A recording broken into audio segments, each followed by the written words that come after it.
the Security Cabinet approving the deal. What more can you tell us about what was worked out?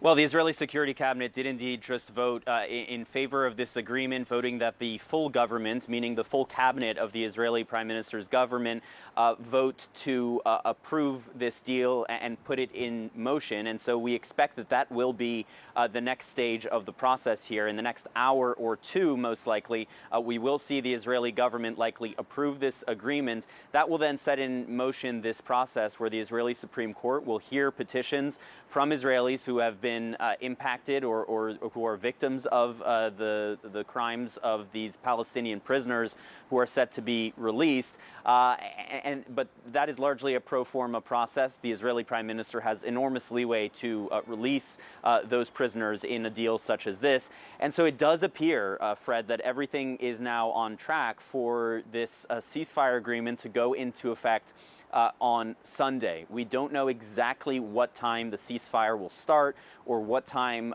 those first hostages, three female civilian hostages, we expect to be released on Sunday. We don't know exactly what time that will happen, but it does appear as if finally, after quite a bit of uncertainty yesterday about the fate of this ceasefire agreement here in Israel, with a lot of political wrangling happening between the Israeli Prime Minister and his right-wing governing coalition partners, it does appear that at least now everything is back on track, that this ceasefire agreement is likely to be implemented on Sunday, and that we are on the way for a 6-week ceasefire in the Gaza Strip, one that will see the release of 33 hostages, hundreds of Palestinian prisoners released from Israeli jails, the entry of much-needed humanitarian aid.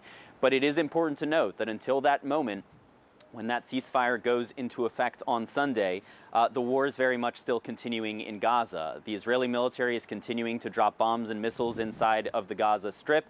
People are continuing to be killed. More than 100 Palestinians have been killed since this ceasefire agreement was announced. And so that is the tragedy of the moment. Even as we are on our way towards better days and towards a moment of calm, 6 weeks of calm inside of the Gaza Strip, right now, people are still dying, and the final victims of this war, until that ceasefire goes into place, likely have not yet happened yet. Fred? Mm-hmm.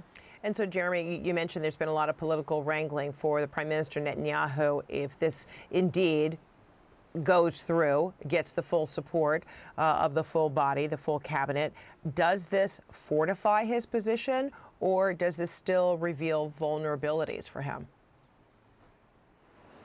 It certainly does still reveal vulnerabilities. Itamar Ben-Gvir, the national security minister, held a press conference last night where he said that he will indeed resign from the government alongside altogether 6 seats that he and his party hold in the Israeli Knesset, the Israeli parliament, if this ceasefire agreement is approved, and that is indeed what is happening right now. That means that Prime Minister Netanyahu's margin of majority in the Knesset is going to drop from 8 seats to just 2 seats of majority. And then there's the question still of what is the finance minister, Bezalel Smotrich, going to do? He and his party, who holds 7 seats in the Knesset, have made clear that they will leave the government unless the prime minister provides them with assurances that Israel will go back to fighting the war in Gaza once the first phase of this agreement, meaning that 6-week ceasefire, concludes. And we don't yet know the extent of the assurances that the Prime Minister has provided Smotrich, whether in fact he will wait until the end of that 6-week period to decide whether or not to leave the government. But certainly if the Prime Minister is listening to Smotrich and to his right-wing political allies, then that will short-circuit a process that is supposed to begin on the 16th day of this ceasefire, and that is negotiations to extend that ceasefire and to ultimately bring about a permanent ceasefire in the Gaza Strip. We know that that was the intention of the Biden administration, to start this with a 6-week ceasefire, but that ultimately the hope being that negotiations could ultimately lead to a permanent ceasefire in the Gaza Strip and an end to the war as we know it today. That is very, very much uncertain at this stage, given the political dynamics here in Israel.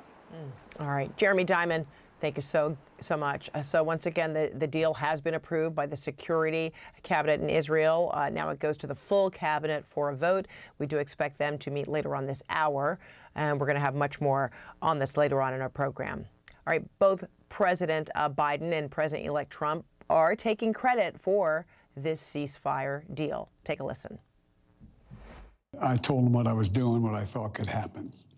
But what we did, we brought in the people, or going to be his national security people. We brought them in closer to tell them what was happening as we hand this off. It was so ungracious of Biden to say, oh, he did it. He didn't do anything. If I didn't do this, if we didn't get involved, the hostages would never be out. They would have never come out. All right, let's bring in Margaret Talev, senior contributor for Axios. She's also the director of Institute for Democracy, Journalism, and Citizenship at Syracuse University, and is joining us now from Washington, D.C. Great to see you. So, all right, so at least the Israeli Security, Council has agreed on this deal, and now we're looking at this out loud kind of clarification of who helped get the deal this far, Biden or Trump. Biden did say that this deal was one that he offered last May.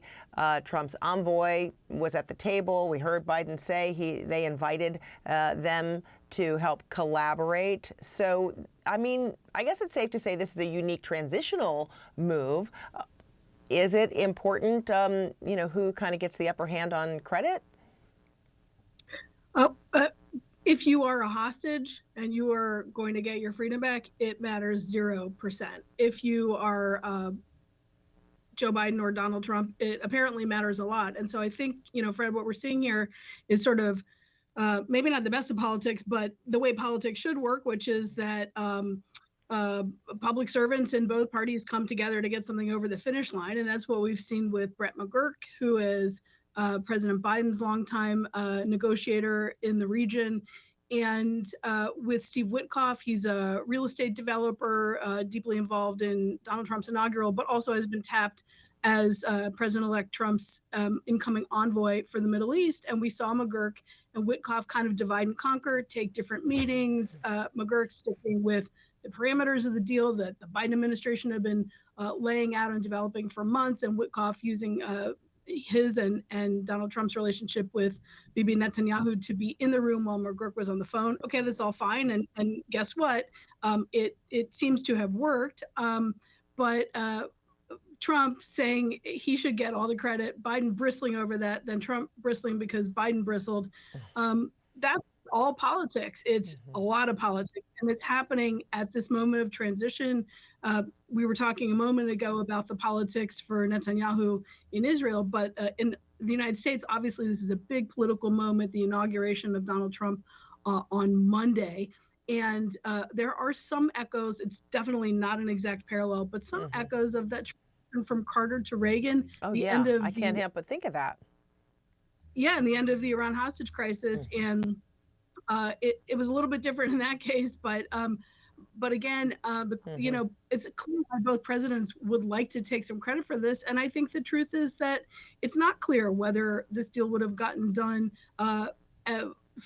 on this timetable, if not for the timing of the start of Trump's presidency. But it's also true that Biden's team absolutely spent months working on the details of this. And more broadly, it's true that this is not a United States war. This is a war between two other nations or governing groups. And there are many other factors at play that made a deal elusive and that are putting pressure for the deal now. So it's sort of typical U.S. political egotism to make it seem like it's all about these two presidents and either one of them can claim the mantle. But the bottom line is, in a few days, this is going to be Donald Trump's situation, the U.S.'s situation under the Trump administration to manage. And President Biden will be former President Biden.